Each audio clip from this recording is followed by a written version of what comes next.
అన్నగా స్వస్థతలు చేశాడు, అన్నగా ప్రాణమే పెట్టాడు, అన్నగా క్షమించాడు.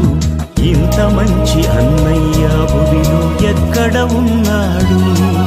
ఏ పాపము చేయకుండా రక్తం ఏ అన్నిచ్చాడు? అన్న ధర్మం నెరవేర్చాడు, అన్నగా అన్ని చేశాడు. వచ్చాడు అన్నయ్య, ప్రాణం పెట్టాడు